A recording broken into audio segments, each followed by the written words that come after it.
ఖైరతాబాద్లో మట్టితో 27 అడుగుల గణపతి ధన్వంతరి రూపంలో ఏర్పాటుకు నిర్ణయం.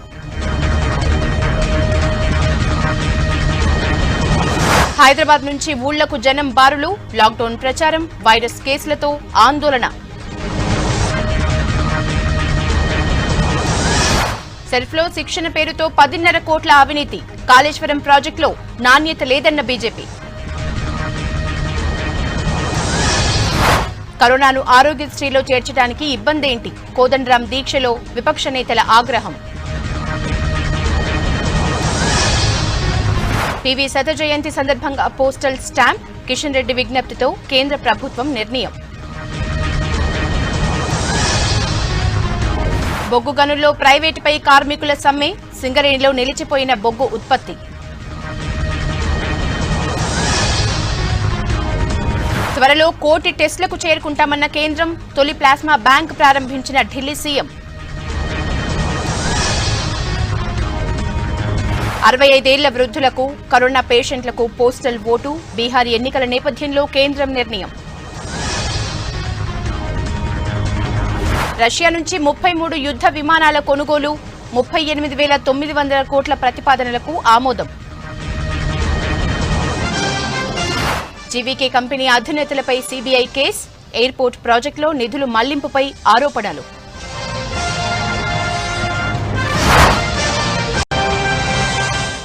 న్యూస్ జంక్షన్ డీటెయిల్స్ చూద్దాం. హైదరాబాద్ లాక్డౌన్ పై ఇవాళ కూడా క్లారిటీ ఇవ్వలేదు సర్కార్. అయినా సిటీని వదిలి వెళ్లేవారు ఆగటం లేదు. దీంతో టోల్ గేట్స్ దగ్గర రద్దీ కొనసాగుతోంది. మరోవైపు ప్రైవేట్ ల్యాబుల్లో టెస్టులు అనధికారికంగా ఆపిన ప్రభుత్వం ప్రత్యేక కౌంటర్ల ద్వారా మళ్లీ శాంపిల్స్ సేకరణ ప్రారంభించింది.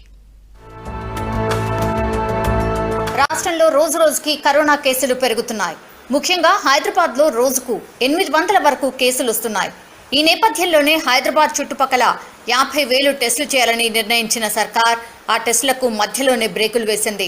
ప్రత్యేక కౌంటర్ల ద్వారా శాంపిల్స్ సేకరణ ఆపేసింది. ఇదే టైంలో ప్రైవేట్ ల్యాబ్స్ కు క్యూ కట్టారు జనం. ఆ తర్వాత ప్రైవేట్ ల్యాబ్స్ లో టెస్టులు సరిగ్గా చేయడం లేదంటూ ప్రభుత్వం మండిపడింది. కొన్ని ల్యాబుల్లో టెస్టులు చేయొద్దని అనధికారికంగా చెప్పింది. ప్రైవేట్ ల్యాబుల్లోని సిబ్బందికి టెస్టులు చేయడంతో పాటు వాళ్లకు టెస్టులు ఎలా చేయాలన్న దానిపై ట్రైనింగ్ కూడా ఇస్తామని చెప్తున్నారు. మరోవైపు బుధవారం నుంచి సర్కార్ మళ్లీ శాంపిల్స్ సేకరణ మొదలుపెట్టింది.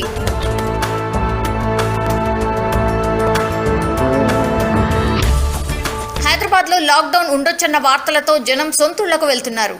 వీళ్లలో ఏపీకి వెళ్లే వాళ్లే ఎక్కువగా ఉన్నారు. 2 రోజుల నుంచి విజయవాడ హైవేపై రద్దీ పెరిగింది.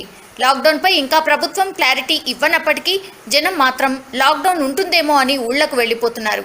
దీనికి తోడు హైదరాబాద్ లో కేసులు పెరుగుతుండటంతో ఇక్కడ ఉండడం సేఫ్ కాదన్న భయం కూడా జనాన్ని ఊళ్లకు బయలుదేరేలా చేస్తోంది. విజయవాడ, వరంగల్, కరీంనగర్ హైవేలపై ట్రాఫిక్ బాగా పెరిగింది. మెదక్ జిల్లా తూఫ్రాన్ టోల్ ప్లాజా, నల్గొండ జిల్లా పంతంగి టోల్ ప్లాజా దగ్గర గంటల కొద్దీ వాహనాలు ఆగిపోతున్నాయి. హైదరాబాద్ నుంచి వెళ్లే వాళ్ళు ఇక్కడ పనులు లేవు కాబట్టి ఊళ్లకు పోవడం తప్ప వేరే దారి లేదంటున్నారు. అటు గ్రామాల్లో మాత్రం హైదరాబాద్ నుంచి ఎవరైనా వస్తున్నారంటే భయపడుతున్నారు. సిటీ నుంచి వచ్చే వాళ్లతో తమకు వైరస్ వస్తుందేమో అని ఆందోళన గ్రామస్తుల్లో కనిపిస్తోంది. హైదరాబాద్ నుంచి జనం ఊళ్లకు వెళ్లకుండా చూడాలని ప్రభుత్వాన్ని కోరుతున్నారు గ్రామాల్లో ఉండే ప్రజలు.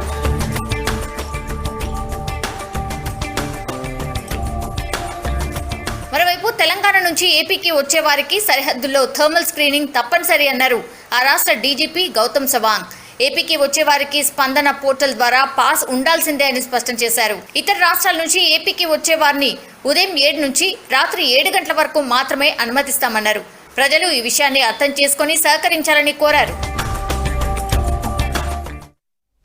రాష్ట్ర ప్రభుత్వం కరోనా టెస్టులు, ఫలితాల ప్రకటనలో అబద్దాలు చెబుతోందని విమర్శిస్తున్నారు విపక్ష నేతలు. టెస్టుల సంఖ్య పెంచకపోవడం వల్లే పరిస్థితి తీవ్రంగా మారిందని ఆరోపిస్తున్నారు. కరోనా నియంత్రణలో కేసీఆర్ సర్కార్ చేతులెత్తేసిందని మండిపడుతున్న విపక్షాలు ఇక కేంద్రమే జోక్యం చేసుకోవాలని కోరుతున్నారు.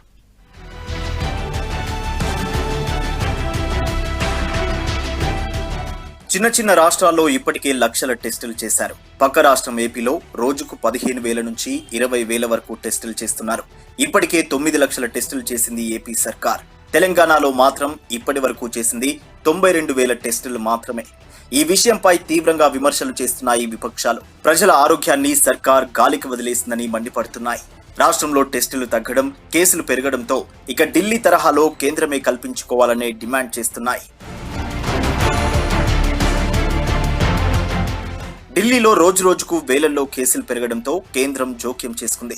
త్రిబుల్-టీ ఫార్ములా ప్రయోగించింది. భారీగా టెస్టులు పెంచి ఎక్కడికక్కడే శాంపిల్స్ తీసుకుంటున్నారు. ప్రస్తుతం ఢిల్లీలో రోజురోజుకు కేసులు తగ్గుముఖం పడుతున్నాయి. దీంతో కేసులు పెరుగుతున్న రాష్ట్రాల్లోనూ కేంద్రం జోక్యం చేసుకోవాలన్న అభిప్రాయం వ్యక్తమవుతుంది. టెస్టింగ్, ట్రేసింగ్, ట్రీట్మెంట్ పై ఐసీఎంఆర్ ఎప్పటికప్పుడు సూచనలు చేస్తున్నా తెలంగాణ ప్రభుత్వం పట్టించుకోవడం లేదని ఆరోపిస్తున్నారు విపక్ష నేతలు. ఇప్పటికే 3 సార్లు సెంట్రల్ టీమ్స్ ను పంపి వాస్తవ పరిస్థితి తెలుసుకున్న కేంద్రం వెంటనే రాష్ట్రంలో కరోనా విషయంలో జోక్యం చేసుకోవాలని డిమాండ్ చేస్తున్నారు.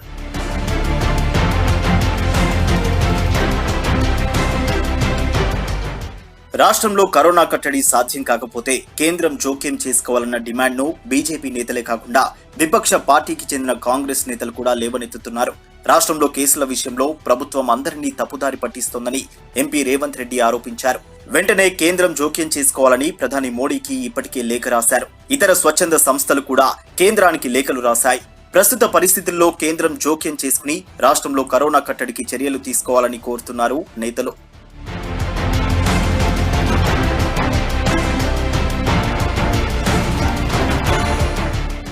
రాష్ట్రాల్లో పరిస్థితిపై కేంద్రం కూడా సీరియస్ గానే ఉన్నట్లు తెలుస్తోంది. టెస్టుల సంఖ్య పెంచాలని సూచిస్తున్నా కొన్ని రాష్ట్రాలు పట్టించుకోవట్లేదని కేంద్ర వైద్యారోగ్య శాఖ, ఐసీఎంఆర్ భావిస్తున్నాయి. ప్రైవేట్లోనూ టెస్టులు పెంచాలని సూచించాయి.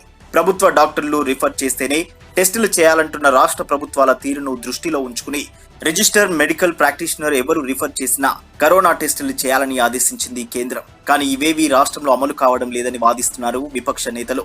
రాష్ట్రంలో ప్రజల పరిస్థితి దిక్కుతోచకుండా ఉందని ఆరోపిస్తున్నారు. ఈ సమయంలో కేంద్రం జోక్యం చేసుకోవడం ఒక్కటే పరిష్కారం అంటున్నారు లీడర్లు. కరోనా కట్టడిలో రాష్ట్ర ప్రభుత్వం విఫలమైందని ప్రతిపక్షాలు విమర్శించాయి. కరోనాతో బాధపడుతున్న పేదల్ని ఆదుకోవాలంటూ హైదరాబాద్ టీజేఎస్ ఆఫీసులో ఒక్కరోజు దీక్ష చేశారు టీజేఎస్ నేతలు. దీక్షకు కాంగ్రెస్, టీడీపీ, సిపిఐ నేతలు సంఘీభావం తెలిపారు. ప్రాజెక్టులపై ఉన్న శ్రద్ధ ప్రజల మీద లేదని ఫైర్ అయ్యారు లీడర్లు.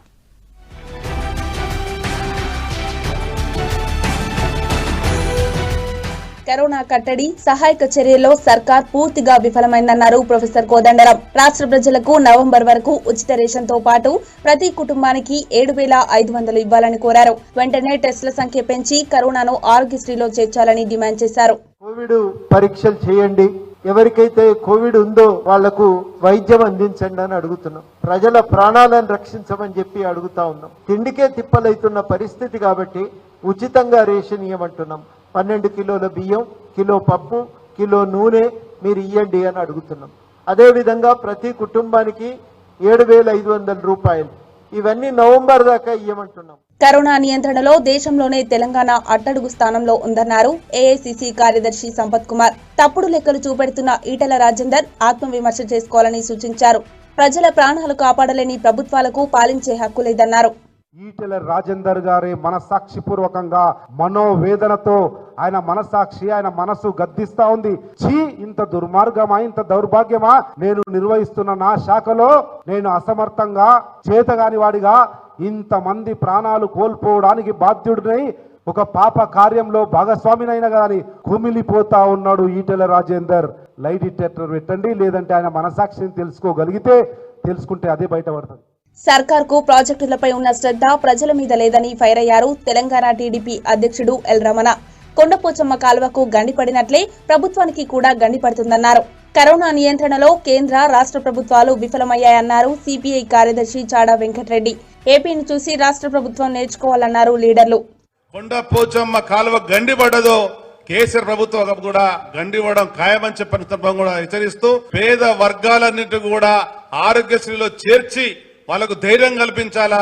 ఈ పేద కుటుంబాలు ఎవరైతే ఈ కోవిడ్ బారిన పడ్డారో వారిని ఆర్థికంగా ఆదుకోవాలా. ప్రాణాలు కోల్పోయినటువంటి కుటుంబాలకు ఆర్థిక సాయం చేసేటువంటి ప్రధాన డిమాండ్లను మేము పూర్తిగా సమర్థిస్తున్నాం. కేసులు చేస్తే కేసులు బయటపడతాయి. కేసులు బయటపడితే ఏదో తెలంగాణ కొంపు మునిగిపోయినట్టు. వాస్తవాలు రావాలా, ప్రజలను ఆదుకోవాలి, ప్రజలు బతికించుకోవాలా. ఇలా పాజిటివ్ వచ్చి చచ్చిపోవాలని అడుగుతున్నాం. హైదరాబాద్ లో ఉండేటువంటి జనము భయం గుప్పిట్లో బతుకుతున్నది. కేసీఆర్ అర్థం చేసుకోవాలి. కరోనా కట్టడిలో రాష్ట్ర ప్రభుత్వం పూర్తిగా విఫలమై. కోదండరాం దీక్షకు ప్రతిపక్షాలు మద్దతు తెలిపాయి. ఏఐసీసీ కార్యదర్శి సంపత్ కుమార్ కోదండరాంకు నిమ్మరసం ఇచ్చి దీక్ష విరమింపజేశారు. సింగరేణి కార్మికులు సమ్మెబాట పట్టారు. బొగ్గు గనులను ప్రైవేటుకు కేటాయించడాన్ని నిరసిస్తూ విధులు బహిష్కరించారు. జాతీయ కార్మిక సంఘాల పిలుపుతో 3 రోజుల పాటు ఆందోళనలు చేపట్టనున్నారు. కేంద్రం తన నిర్ణయాన్ని వెనక్కి తీసుకోవాలని డిమాండ్ చేశారు. అటు టీబీజీకేఎస్ ఒక్కరోజే సమ్మెలో పాల్గొనడంపై ఆగ్రహం వ్యక్తం చేశారు కార్మిక సంఘాల నేతలు.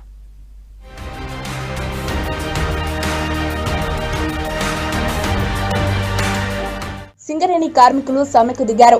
బొగ్గు గనుల ప్రైవేటీకరణను నిరసిస్తూ 3 రోజుల పాటు ఆందోళనలు చేపట్టారు. మొదటి రోజు సింగరేణి ఆఫీసుల ముందు ధర్నా చేపట్టారు. కార్మికులకు వ్యతిరేకంగా జరుగుతున్న నిర్ణయాలను వెంటనే వెనక్కి తీసుకోవాలని డిమాండ్ చేశారు. లేదంటే ఆందోళనలు ఉధృతం చేస్తామని హెచ్చరించారు కార్మికులు. బొగ్గు గనుల్లో ప్రైవేట్ కు అనుమతి ఇవ్వడాన్ని వ్యతిరేకిస్తూ జాతీయ కార్మిక సంఘాలు ఇచ్చిన పిలుపు మేరకు సమ్మె చేస్తున్నారు సింగరేణి కార్మికులు. లెఫ్ట్ కార్మిక సంఘాలు 3 రోజుల పాటు సమ్మెలో పాల్గొననున్నాయి. టీబీజీకేఎస్ ఈ ఒక్కరోజే సమ్మెకు పిలుపునిచ్చింది. ఉమ్మడి ఆదిలాబాద్, కరీంనగర్ జిల్లాలోని సింగరేణి ఏరియాలోని భూగర్భ గనులు, ఓపెన్ కస్ట్ గనుల్లో కార్మికులు ధర్నాకు దిగారు. బొగ్గు గనుల్లో ప్రైవేట్ కు అనుమతి ఇవ్వడంపై కార్మికులు ఆగ్రహం వ్యక్తం చేశారు. ఇవాళ దేశమంతా ప్రైవేటీకరణ అనేటువంటిది ఇవాళ కార్మిక వర్గం గొంతు పైన కత్తిలాగా వేలాడుతున్నటువంటి ఈ సందర్భంలో కలిసికట్టుగా ఉద్యమించకపోతే కార్మిక వర్గం యొక్క భవిష్యత్తు అంధకారంగా మారిపోయేటువంటి ప్రమాదం ఉన్నది. మిత్రులారా, టీబీజీకే చేసేటువంటి కుట్రల్ని, యాజమాన్యం చేసేటువంటి కుట్రల్ని ఎడమ కాలుతోటి దాన్ని సమ్మెను విజయవంతం చేయాలని ఇవాళ సవినీయంగా కార్మిక వర్గానికి తెలియజేస్తూ ఉమ్మడి ఖమ్మం జిల్లాలోని సింగరేణి గనుల్లో స్వచ్ఛందంగా బంద్లో పాల్గొన్నారు కార్మికులు. కొత్తగూడెం, ఇల్లందు, సత్తుపల్లిలోని గనుల్లో AITUC, CITU, TNUC, INTUC, TBGKS సంఘాల కార్మికులు సమ్మెలో పాల్గొన్నారు.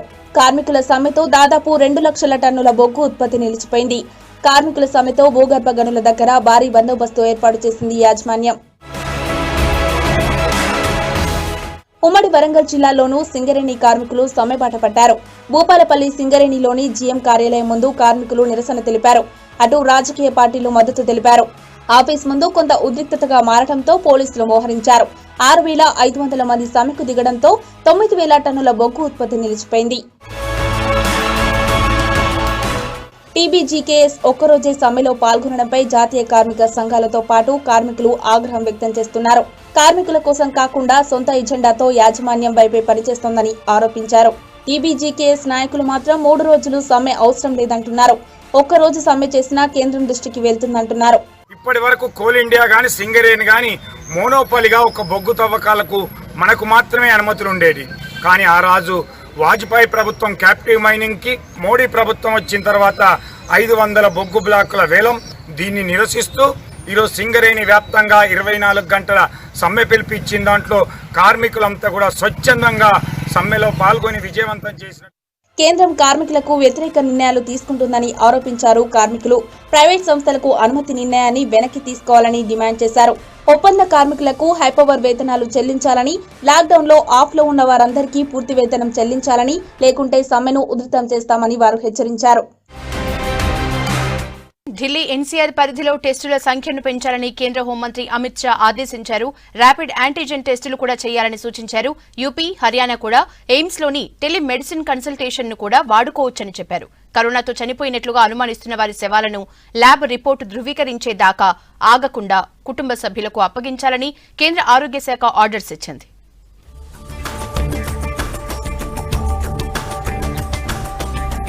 దేశంలో కరోనా టెస్టులు 1 కోటి మార్కు చేరుకుంటున్నాయన్నారు కేంద్ర ఆరోగ్య శాఖ మంత్రి హర్షవర్ధన్. ఈ ఉదయం వరకు దేశవ్యాప్తంగా 90 లక్షలకు పైగా టెస్టులు చేశామన్నారు. త్వరలో టెస్టులు 1 కోటి దాటుతాయని చెప్పారు. దేశంలో కేసులు 6 లక్షలు దాటినా ప్రజలు భయపడొద్దని హర్షవర్ధన్ సూచించారు. 130 కోట్ల మంది జనాభాకు 6 లక్షల కేసులే ఉన్నాయని, అందులోనూ 3 లక్షల మందికి పైగా రికవరీ అయ్యారని హర్షవర్ధన్ చెప్పారు. దేశంలోని 1065 ల్యాబ్లలో కరోనా టెస్టులు జరుగుతున్నాయన్నారు హర్షవర్ధన్. 135 करोड़ के देश में 6 लाख है. दुनिया से मुकाबला करेंगे तो ये आपको वास्तव में बहुत कम लगेगी. इन 6 लाख लोगों में भी 3,60,000 लोग ठीक होकर घर जा चुके हैं. जो मोर्टेलिटी रेट है दुनिया में सबसे कम हमारा सिर्फ आज की तारीख में 2.94 2.94 हमारा फर्टिलिटी रेट है दुनिया में सबसे कम. रिकवरी रेट लगभग 60% हमारा पहुंच गया है. దేశంలోనే ఫస్ట్ ప్లాస్మా బ్యాంకును ప్రారంభించారు ఢిల్లీ ముఖ్యమంత్రి అరవింద్ కేజ్రీవాల్. కరోనా నుంచి కోలుకున్న వారు ప్లాస్మా దానం చేసేందుకు ముందుకు రావాలని కేజ్రీవాల్ కోరారు. 18 నుంచి 60 ఏళ్ల లోపు ఉండి 50 కిలోల పైన బరువున్న వారు ప్లాస్మా డొనేట్ చేయొచ్చని చెప్పారు. తర్వాత ప్లాస్మా బ్యాంకును పరిశీలించారు కేజ్రీ. दिल्ली में सुनने में आ रहा था कि लोग काफी अफरा तफरी मची हुई है दिल्ली के अंदर. इस प्लाज्मा बैंक के बन जाने से उम्मीद करते हैं कि ये दिक्कत लोगों की दूर होगी. लेकिन ये प्लाज्मा बैंक तभी सफल होगा जब लोग आगे आके प्लाज्मा डोनेट करेंगे. इसकी एलिजिबिलिटी बड़ी सख्त है. कौन लोग प्लाज्मा दे सकते हैं? आप बीमारी से ठीक हो गए हो, कम से कम 14 दिन हो गए हो. आपकी उम्र 18 से 60 साल के बीच में होनी चाहिए. आपका वजन 50 किलो से कम नहीं होना चाहिए. నేషనల్ క్యాపిటల్ రీజియన్ పరిధిలో కరోనా నియంత్రణ చర్యలపై కేంద్ర హోంమంత్రి అమిత్ షా సమీక్ష చేశారు. ఢిల్లీ ముఖ్యమంత్రి అరవింద్ కేజ్రీవాల్, హర్యానా సీఎం మనోహర్ లాల్ ఖట్టార్, ఉత్తరప్రదేశ్ ముఖ్యమంత్రి యోగి ఆదిత్యనాథ్, కేంద్ర ఆరోగ్య మంత్రి హర్షవర్ధన్లు ఈ సమీక్షలో వీడియో కాన్ఫరెన్స్ ద్వారా పాల్గొన్నారు. గతంలోనూ ఎన్సీఆర్ పరిధిలో కరోనా కట్టడికి తీసుకోవాల్సిన చర్యలపై సమీక్షించారు అమిత్ షా. ఢిల్లీ ఎన్సీఆర్లను వేర్వేరుగా చూడొద్దని అధికారులకు సూచించారు.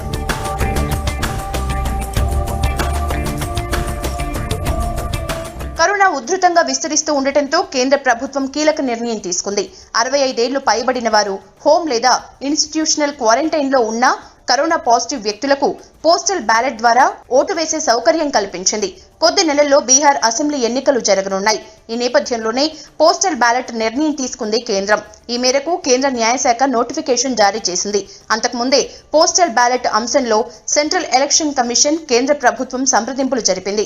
ఇప్పటి వరకు ఎన్నికల డ్యూటీలో ఉన్న ఉద్యోగులు 80 ఏళ్లు పైబడిన వారికి మాత్రమే పోస్టల్ బ్యాలెట్ ద్వారా ఓటు వేసే సౌకర్యం ఉండేది. ఎలక్షన్ కండక్ట్ రూల్స్ లోని క్లాస్ ఈలో 80 ఏళ్లు అనే స్థానంలో 65 ఏళ్లుగా మారుస్తూ నోటిఫికేషన్ విడుదల చేసింది.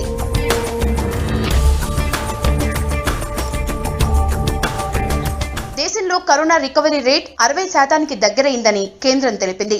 ఈ ఉదయం 8 గంటల వరకు 24 గంటల్లో దేశవ్యాప్తంగా 11,881 మంది కోలుకున్నారని తెలిపింది. రికవరీ రేట్ 59.52% ఉందని తెలిపింది. నిన్న ఒక్కరోజే దేశంలో 2,29,588 శాంపిల్స్ టెస్ట్ చేసినట్లు ఐసీఎంఆర్ తెలిపింది. ఇప్పటి వరకు 3,59,859 మంది కోలుకున్నారని, యాక్టివ్ కేసుల కంటే కోలుకున్న వారి సంఖ్య 1,32,912 ఎక్కువగా ఉన్నాయని కేంద్ర ఆరోగ్య శాఖ వెల్లడించింది. తమిళనాడులో కేసులు 1,00,000కు దగ్గరయ్యాయి. ఇవాళ ఒక్కరోజే 4,343 కరోనా పాజిటివ్ కేసులు నమోదయ్యాయి. 57 మంది చనిపోయారు. రాష్ట్రంలో కరోనా వైరస్ కమ్యూనిటీ ట్రాన్స్మిషన్ లేదని తమిళనాడు ప్రభుత్వం చెప్పింది.